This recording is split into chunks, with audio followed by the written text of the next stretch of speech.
Ik zoek zelf, als ik dit zie, hier mooi een witte pak on en zo'n spuit. En hierin dan met daar zo uit, hey, sjuch, een vaccin. Ik zoek het zelf net nemen.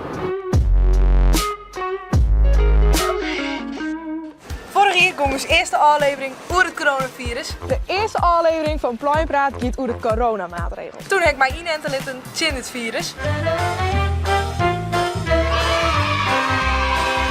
Maar iedereen heeft er wel een mening over hoe dat vaccineren en alle volwassenen. Maar ik ben benieuwd, wat vindt Jim er nou eigenlijk van? Daarom gaat het deze week over vaccineren.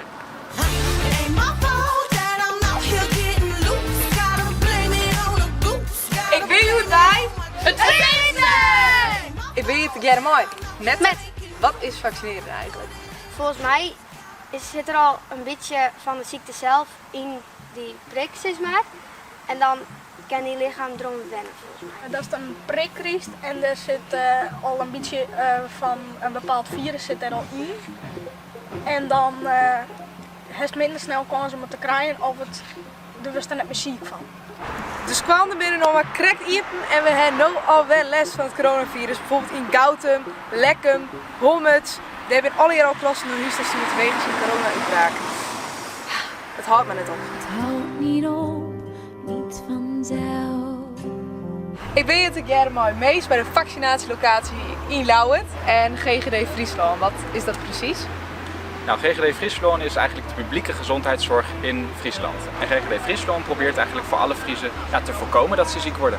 En wat doe jij precies bij de GGD? Ik ben arts en ik doe eigenlijk allerlei dingen met corona. Dus ik hou me bezig met de vaccinaties en ook met het bron- en contactonderzoek. Dus als mensen besmet zijn, dan probeer ik ze ook te helpen. Ik heb op Instagram gevraagd of Jim en ik vaccineren willen doen. 84% van Jim zei ja. Bijvoorbeeld omdat ze al werken, of omdat ze een toneelstuk maken, of omdat ze beschermd werden voor de andere doel. Nou, ben ik benieuwd of Jim dat ik echt was doen. Dus, wij hebben plans bedacht. Stel, wij komen mooi een coronavaccin, zogenaamd, een nep-injectiespuit bij hem. Zo neem dan ik daadwerkelijk dat vaccin nemen? Of net? En zo is er nou ik het vaccin in het coronavirus nemen bijvoorbeeld? Ja. En waarom wel? Nou, net voor jezelf, maar ik moet vooral voor oren. Dat oren het net meer van mij krijgen, zeg maar. Ja, we hebben nou een coronavaccinatie. Zo is dat nemen? Nou ja, eigenlijk is dat een beetje aan de ene kant wel. Want ja, dan ben je er gewoon gevaccineerd voor en dan mag je eigenlijk overal weer naar binnen. Maar aan de andere kant ook niet, want ja, je weet natuurlijk niet wat er gebeurt.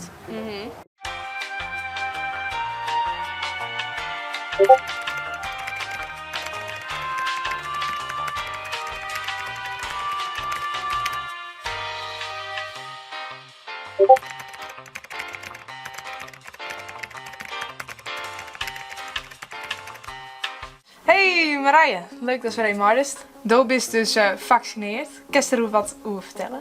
Hoi Geiske, nadat ik mijn eerste en tweede vaccinatie ga doen, is het heel goed mijn gang. En waarom heeft die vaccineren litten? Ik ga me vaccineren laten omdat ik dan beter beschermd ben tegen corona en ik kan het dan minder snel krijgen. En hij zelf ik nog twijfelen en waarom dan?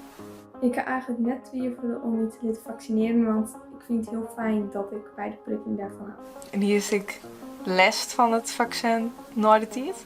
Ik ga na beide prikken eigenlijk helemaal geen klachten doen. Ik ben namelijk net ziek geweest. Ik ben eigenlijk net vakant geworden, dus ik ben er heel blij mee dat ik dat net kreeg van de vaccinatie. Parijs, vaccin, complot, hebben de spuit binnen. Echt een hartstikke nep dingetje dan. Zit gewoon een... Wat is scherp. Dit is gewoon een ballenpomp ding. Maar ach ja, ik zoek zelf, als ik dit zie, hier mooi een witte pak on en zo'n spuit.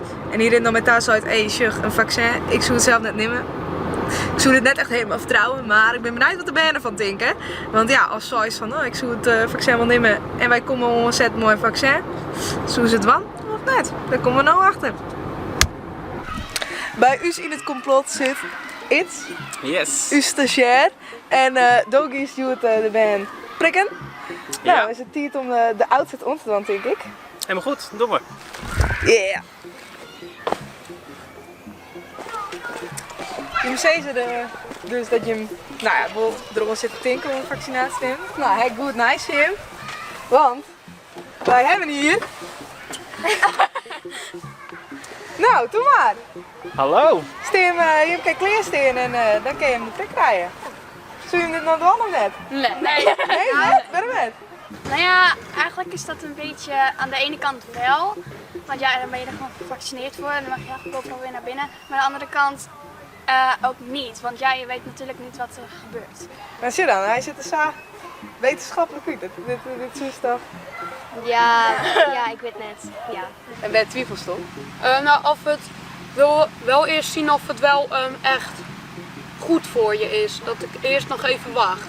En wanneer wist of het goed van die is of net? Hoe komt ze erachter? Op het nieuws, zoals andere kinderen het ook hebben gehad, het vaccin. En dat ze dan zeggen van het is goed, dan denk ik wel dat ik het neem, als het niet goed is. En dat veel kinderen er ziek van worden of zo, dan wacht ik liever nog even. Dan ben ik altijd meestal die twijfelen of ze een vaccin nemen willen of die willen hem sowieso net. Hoe zit dat dan? Waarom twijfelen meestal of waarom willen meestal dat net? Nou, het is natuurlijk heel goed om zelf na te denken over wat je wil. En het is ook altijd een vrije keuze om een vaccin te nemen. Dus ik snap wel dat mensen twijfelen. En ik denk dat het belangrijkste is dat alle mensen zorgen dat ze de goede informatie hebben. En daarvoor zou ik zeggen, ga op onderzoek uit, kijk wat je kan vinden. Maar bel ook vooral met mensen die er veel verstand van hebben. Wij dus van deze grap is eigen vaccinatiedokter, mijn naam. Maar vanzelf mag iedereen zelfs weten of hij wel of net het vaccin neemt. Dat maakt het dus alleen net iets. Dit weer de video van deze week. Of je het net te liken en te Abonneren! En als jullie weer de volgende keer weer. Doei!